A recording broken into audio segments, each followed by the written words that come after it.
What's up? It is finally a nice day out today. So I'm headed down to do some shooting, which I've been doing. Did a little bit of the other day and ran into a little bit of an issue down at the home range. There is quite a fit. There's quite a few branches in the way of my targets right now. Can't really see them that clear on the spotter. Really can't see them that clear through your scope. We have this big piece of plywood up that we like to mount targets to. Can't see that at all.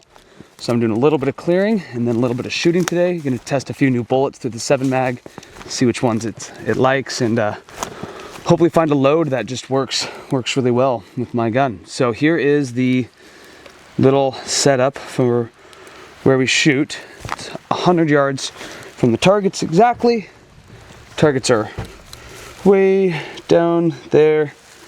So you're kind of shooting downhill. It's a little bit of an awkward shot position, but it's not too bad in reality. But yeah, just a lot of trees that need to be cleared out of the way today. So let's get to it.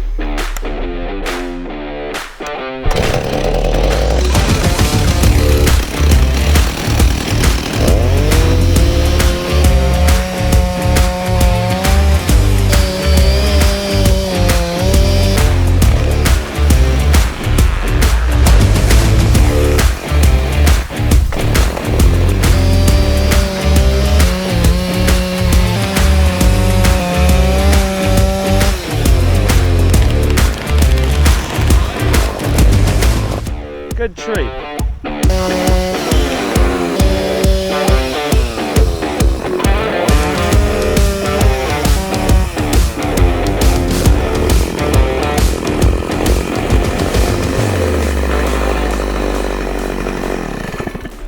Okay. That is way more clear. I mean, I don't know if you can see with this lens. I'll record a little on my phone and show you through the spotter. But I can actually see my targets now.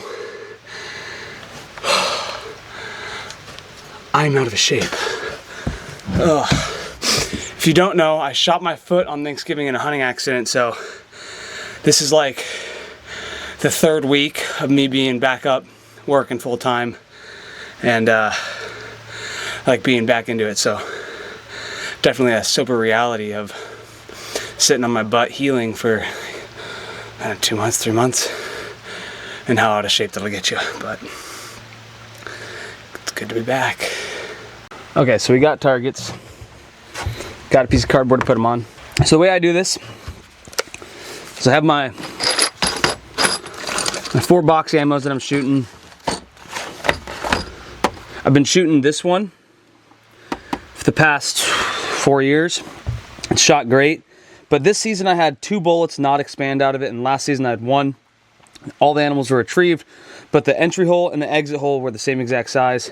So it just has not been performing the way I want it to. So I want to go to a higher quality bullet.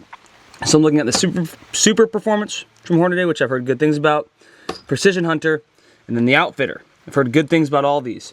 I'm shooting a 7 mag 700 Remmington 700 that I bought a couple years ago at a pawn shop. It's shot great for me.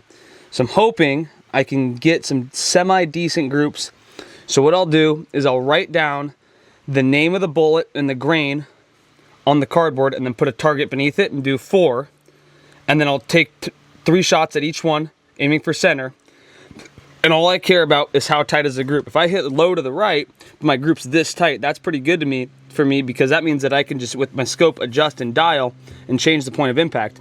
But if I'm aiming for the center right here, and I hit here, then here, then here, I don't really know which way to change. That could be shoot or air, but it also could be just that the bullet and my barrel, they're not too friendly together. So let's get this set up and ready to rock and roll. Now that you can see I have my heaviest bullets up top in case they hit low, my lighter bullets down below because they shouldn't hit as low.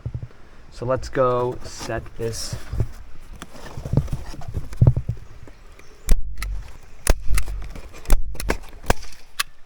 I'm out of staples. Anything's a staple if you try hard enough. That should hold. Okay, those are our shots.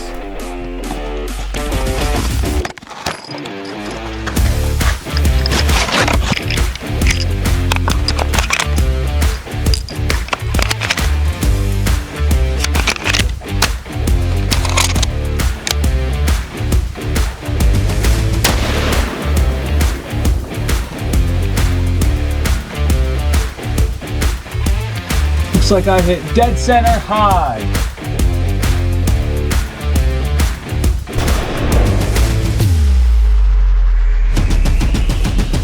Same exact elevation, just to the right. Third round.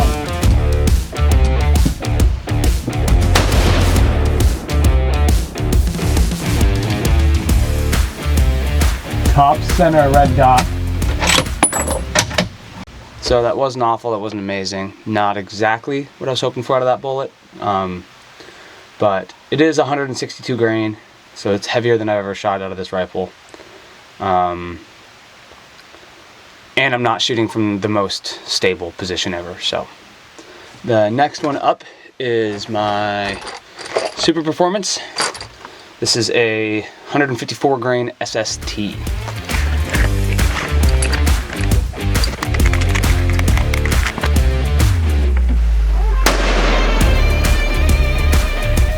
High right.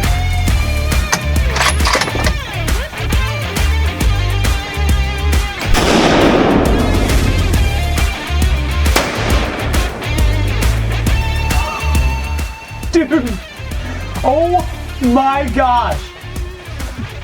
That's the tightest group I've ever seen out of this rifle. I'm shooting, look at how my bipod is pushed up against that.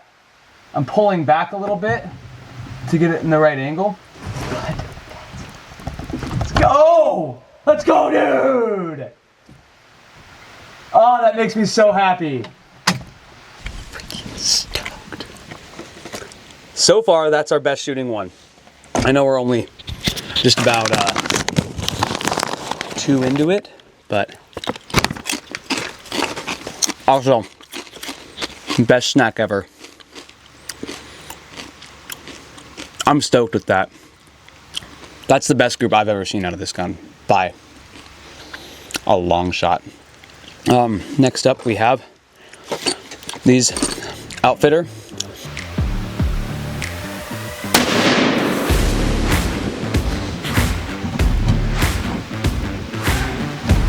Center, high.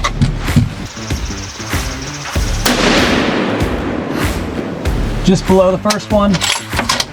Not bad at all.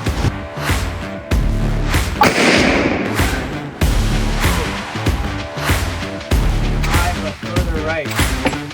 Not loving that. Last and certainly not least, Federal Fusion.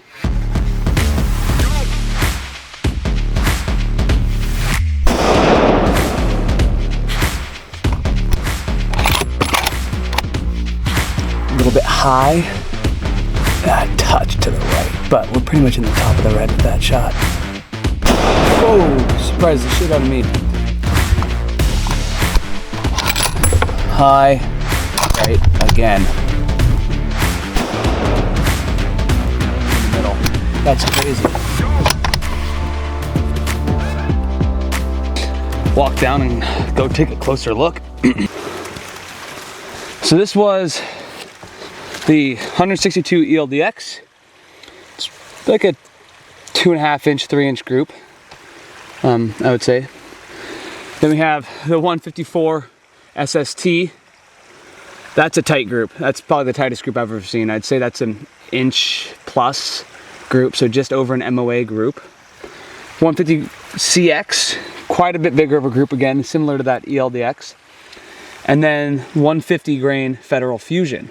Pretty impressed with it considering it is by far the cheapest ammo. I'm pretty stoked with this. Gonna tear this down and pack up. So, biggest takeaway from today.